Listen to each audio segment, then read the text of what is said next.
Claro, la historia ha demostrado una y otra vez que la alianza entre religión y gobierno nunca ha sido beneficiosa para la fe. Nunca ha sido beneficiosa. Y lo tenemos desde el casamiento entre el Imperio Romano y la Iglesia, allí en la época de Constantino, la llamada Iglesia primitiva o primigenia.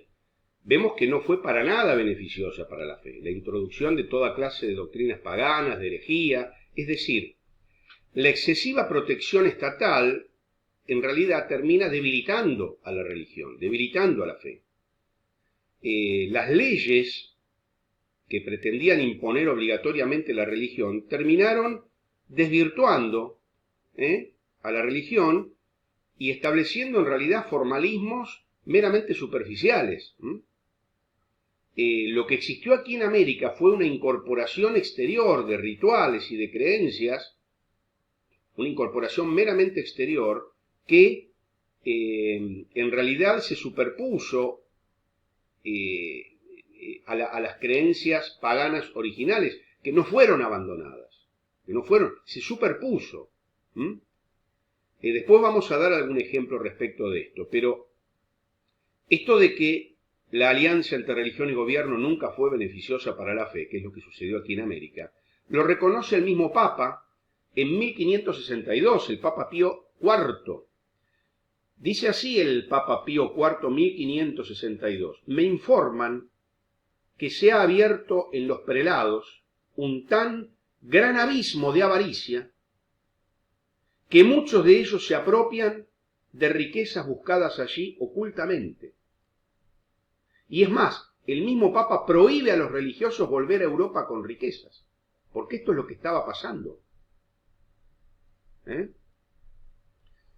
Otro ejemplo de obligatoriedad de la religión era que había un decreto de la corona española que obligaba a todo fiel cristiano en peligro de muerte a confesar sus pecados y recibir la Eucaristía so pena de la mitad de sus bienes.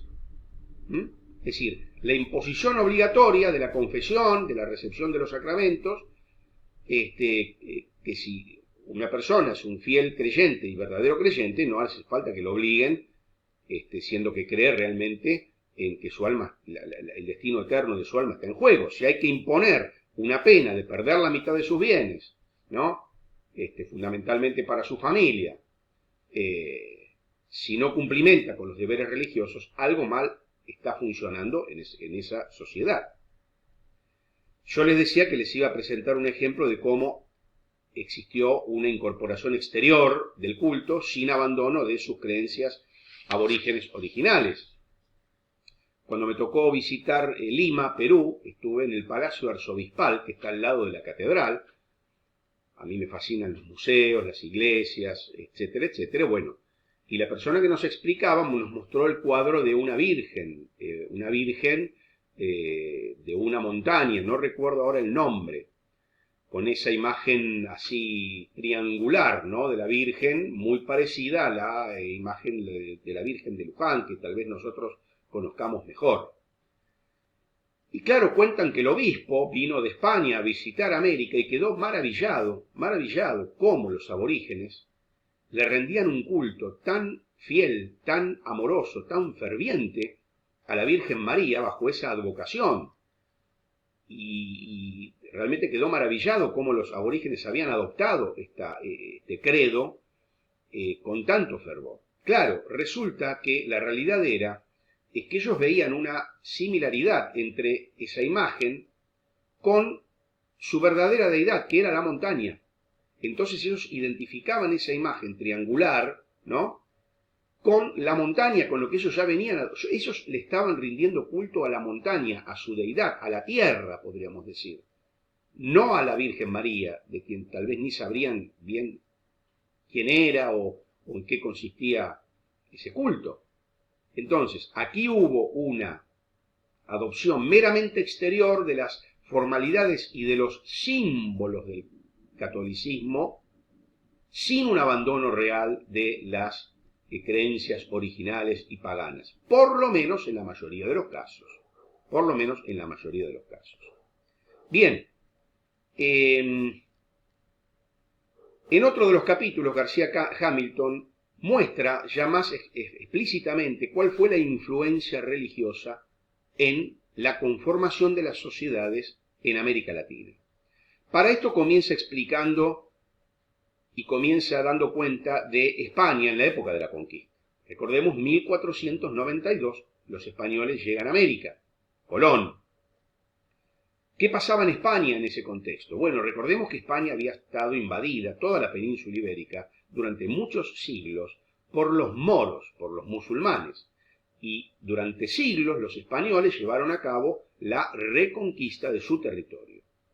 Se fue formando así un carácter guerrero, un carácter militar, un carácter donde se identificaba la evangelización en la guerra en contra de los infieles, de los musulmanes, con este espíritu de cruzada, más que misionero, era identificado con este espíritu de cruzada.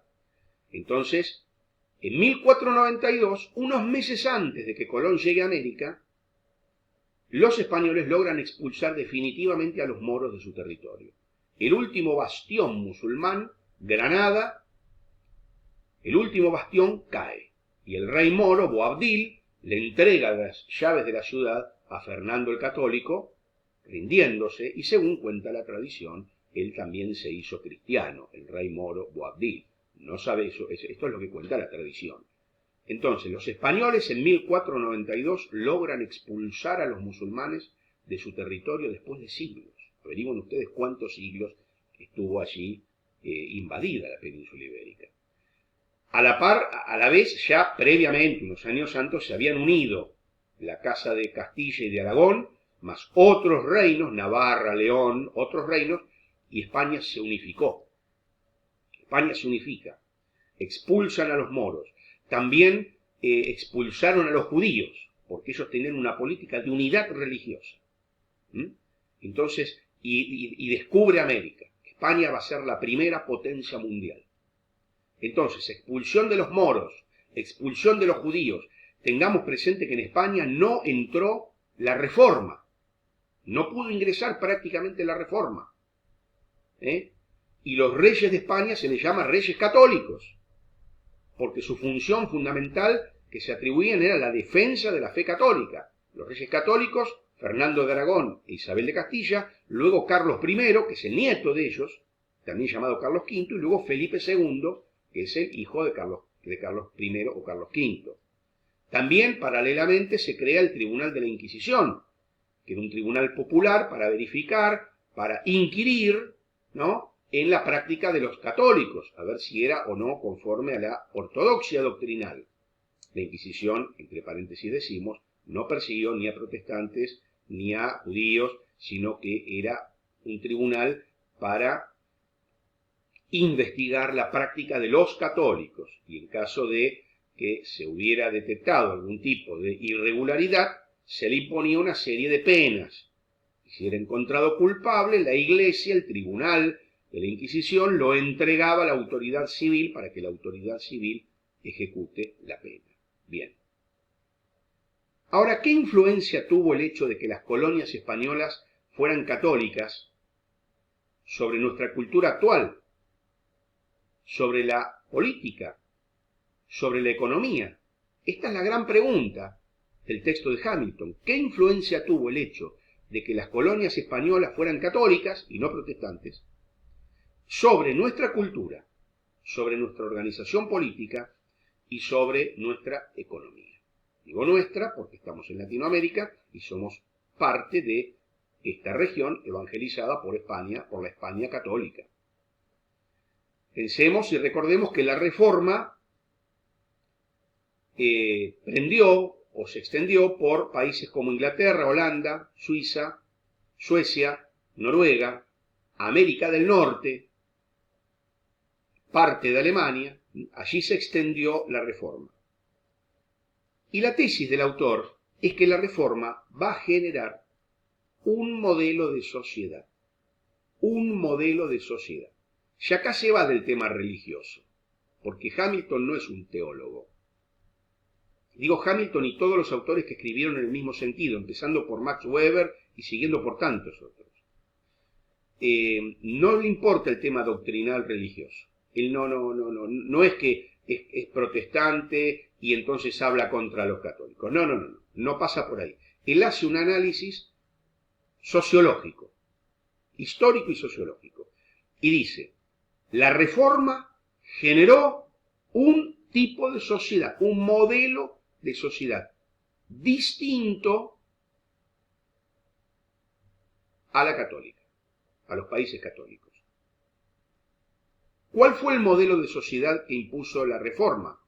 O que generó, no impuso, que generó la Reforma. Bueno, un modelo de sociedad con libertad de cultos. Piensen que cuando en Estados Unidos vienen aquí los primeros llamados padres fundadores, que eran los puritanos fundamentalmente, y cuando luego de la independencia y demás, ellos venían perseguidos huyendo de la persecución religiosa en Inglaterra, llevado a cabo por Isabel I, que tenía la religión oficial el anglicanismo. Isabel persiguió tanto a católicos como a protestantes, porque la iglesia de Inglaterra oficial era la iglesia anglicana. Entonces escaparon de allí y vinieron a América. Lo primero que dijeron es, acá cada uno va a practicar la religión que quiera. Y en la primera enmienda de la Constitución norteamericana, luego, ya años después, en 1787, cuando se sanciona la Constitución, el primer derecho que colocan es el derecho a la libertad religiosa.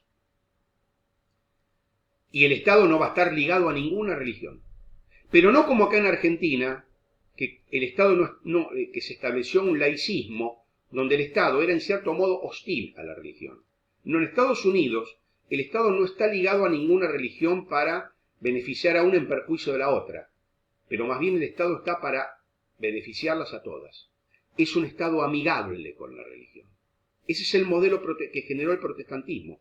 Un Estado laico, que no es religioso, que no adopta una determinada religión oficial, pero que busca ser amigable y beneficiar a todas las religiones, a todas las iglesias, que en ese momento eran todas iglesias evangélicas de distintas denominaciones. Bien, libertad de cultos, separación entre iglesia y Estado, en este clima de libertad, capitalismo. Max Weber explica cómo el protestantismo, especialmente calvinista, es el origen, generó las bases culturales para el origen del capitalismo y del desarrollo económico, tema complejo que lo dejo para que lo investiguen, o tal vez lo podremos tratar en otro momento. Y el modelo de sociedad de los países protestantes es un modelo de gobierno republicano, representativo, con democracia estable y con preservación de los derechos individuales. Repito porque esto es importante. Un modelo de sociedad generada por el protestantismo, dice García Hamilton, con libertad de culto, separación entre iglesia y Estado, desarrollo económico, capitalismo, gobierno republicano, representativo, democracia estable y preservación de los derechos individuales. Entonces, la tesis fundamental del autor es que la situación actual de Latinoamérica se debe a razones culturales de muy hondo arraigo. Una vez que por razones X un pueblo asume una determinada religión, católica o protestante, esa religión imprime a la comunidad una serie de rasgos de carácter. Acá no se trata de doctrina que cree cada uno, sino porque incluso esos rasgos de carácter perviven en las sociedades, aunque muchos han abandonado la práctica religiosa, hoy por hoy. Pero esa religión imprime en la comunidad rasgos de carácter que pasan a integrar parte importante de su sustrato cultural. Y luego, en otro capítulo, el autor explica la relación entre catolicismo y subdesarrollo, y la relación entre protestantismo y desarrollo económico.